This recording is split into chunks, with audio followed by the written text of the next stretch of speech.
नमस्कार साथियों। अब तक आप लोगों ने महंगाई क्यों होती है उसके कारणों को समझ लिया है, अर्थात उससे संबंधित वीडियो यूट्यूब पर ज़रूर देख लिया होगा। आज के सेशन में बात करने वाले हैं कि महंगाई से संबंधित जो शब्दावलियां हैं, अर्थात इन्फ्लेशन से संबंधित शब्दावलियां, वो शब्दावलियां क्या कहती हैं और उनमें कौन कौन सी बातें हमें ध्यान रखनी है। तो एक एक करके समझ लेते हैं। चलिए, पहला है क्रिपिंग इन्फ्लेशन, और इसको जैसे जैसे मैं बताते जाऊंगा वैसे वैसे एक बच्चा और बच्चे की अवस्था के आधार पर समझने की कोशिश करेंगे तो आपको आसानी से चीज़ें समझ में आएंगी। क्रिपिंग इन्फ्लेशन का मतलब है रेंगती हुई मुद्रास्फीति, और रेंगती हुई मुद्रास्फीति को आप महंगाई भी कह सकते हैं, उसमें कोई दिक्कत वाली बात नहीं है। इसका मतलब ये हुआ कि ये स्थिति, क्रिपिंग इन्फ्लेशन की स्थिति वह स्थिति है जहां पर मुद्रास्फीति बहुत ही कम होती है, लगभग 3% के आसपास होती है। ये कौन से देशों में देखने को मिलेगी? तो यह विकसित देशों जैसे अमेरिका, उन देशों में देखने को मिलती है। अगला है वॉकिंग इन्फ्लेशन। वॉकिंग इन्फ्लेशन यानी कि चलती हुई मुद्रास्फीति। ये सामान्यतः जो विकासशील देश हैं जैसे भारत, उन देशों में देखने को मिलता है, और इस स्थिति में जो मुद्रास्फीति होती है वो 1 अंक में होती है।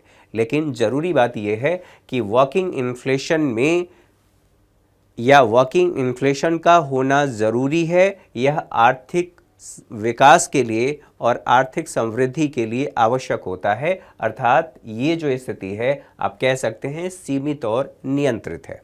अच्छा, रनिंग इन्फ्लेशन। रनिंग इन्फ्लेशन जैसा कि नाम से ही समझ में आ रहा है कि दौड़ती हुई मुद्रास्फीति। तो दौड़ती हुई मुद्रास्फीति किस स्थिति में होगी?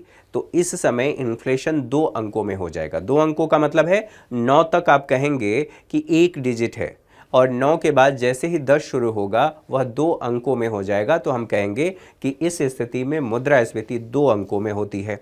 अच्छा, ये भी ध्यान रखना है कि जब 2 अंकों में मुद्रास्फीति हो जाए, मान लेते हैं थोड़ी देर के लिए 10% हो जाए, हमारे देश में जो निर्धारित किया गया है 4 + -2, यानी कि 4 में आपने 2 जोड़ा तो 6% हुआ, और 4 में आपने 2 माइनस किया तो 2% हुआ। इन्फ्लेशन किसके और किसके बीच में रहना चाहिए? तो भारत में अभी जो 2026 तक के लिए निर्धारित है 2 से लेकर के 6% के बीच में होना चाहिए। अब सोचिए, यदि 10% के पार हो जाए तो वैसी स्थिति में हम कहेंगे कि यह आर्थिक विकास में बाधा उत्पन्न करेगा, क्योंकि उत्पादन की लागत बढ़ जाएगी, अधिकांश वस्तुओं और सेवाओं का मूल्य बहुत अधिक बढ़ जाएगा, और मुद्रा की क्रय क्षमता बहुत कम हो जाएगी। Running inflation. जंपिंग इन्फ्लेशन को ही गैलोपिंग इन्फ्लेशन भी कहा जाता है। इसमें जो मुद्रास्फीति होती है वो 2 अंकों में होगी, यानी कि 2 अंक अब आप लोगों को समझ में आ गया कि 10 से ऊपर हो सकता है। ठीक है। जो गैलोपिंग इन्फ्लेशन है यह अति उच्च मुद्रास्फीति से थोड़ा सा कम है। अति उच्च मुद्रास्फीति से पहले की अवस्था भी आप कह सकते हैं, अर्थात ये लगातार ऊपर की तरफ बढ़ रहा है, और चूंकि ये ऊपर की तरफ बढ़ रहा है तो आर्थिक विकास में ये बाधा है। यहाँ तक बात समझ में आ गई। अब बात कर लेते हैं हाइपर इन्फ्लेशन।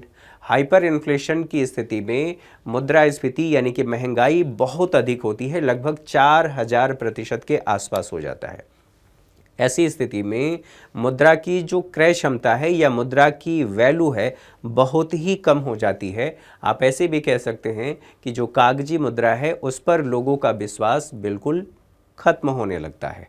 आप ऐसे भी इसको समझ सकते हैं कि इस स्थिति में आपके पास कैश एक ट्रैक्टर ट्राली या ट्रक में भरकर ले जाने के लिए होगा, और आप वहां से केवल और केवल हो सकता है आप एक ब्रेड का पैकेट परचेज कर पाएँ। यहाँ तक बातें समझ में आ गई। लेकिन हाइपर इन्फ्लेशन की स्थिति किन देशों में देखा गया? अर्जेंटीना, जिम्बाब्वे और वेनेजुएला जैसे देशों में हाइपर इन्फ्लेशन की स्थिति देखी गई थी, जहाँ पर कागजी मुद्रा पर लोगों का विश्वास खत्म हो जाता है। इससे संबंधित बातों को आप लोगों ने ऐसे जो सामान्य विषय की भाषा है उसमें समझ लिया। अब बात कर लेते हैं एक आसान एग्जाम्पल के बारे में। एक बच्चा पैदा हुआ और लगभग उसकी उम्र हो गई है 1 वर्ष के आसपास, 8 महीने भी कह सकते हैं, और लगभग 1 वर्ष का बच्चा अपने घुटने और हाथों के बल धीरे धीरे रेंगना शुरू कर देता है। ठीक है, तो ये वाली वो स्थिति है। उसके बाद जैसे जैसे थोड़ा बच्चा बड़ा होता है, बड़ा होने के बाद वह अपने पैरों को संभालना शुरू कर देता है, अर्थात अपने पैरों पर अपने शरीर को संभाल पाता है, या तलमलाते हुए आप कहते हैं कि वो चल पाता है। तो ये क्या है? Walking inflation.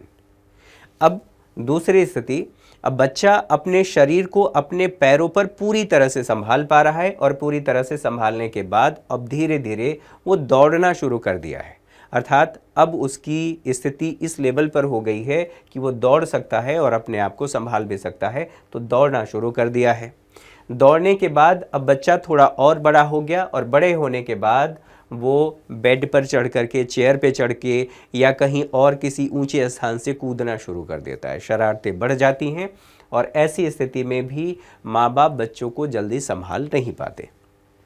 अब बात कर लेते हैं, बच्चा 18 साल से अधिक हो गया है, 18 वर्ष से अधिक हो गया है। अब वो कह रहा है कि मैं बालिग हो गया हूँ, मैं सरकार चुन सकता हूँ, तो मैं अपने चयन की स्वतंत्रता क्यों नहीं रखता? संविधान मुझे अधिकार देता है। और ऐसी स्थिति में अब वो माँ बाप की बात नहीं सुन रहा है, अब माँ बाप के हाथ से बच्चा निकल गया है, जिसे कहते हैं ना कि अब आपका बच्चा हाथ से निकल गया है। ये वही वाली स्थिति है जिसको कहते हैं हाइपर इन्फ्लेशन।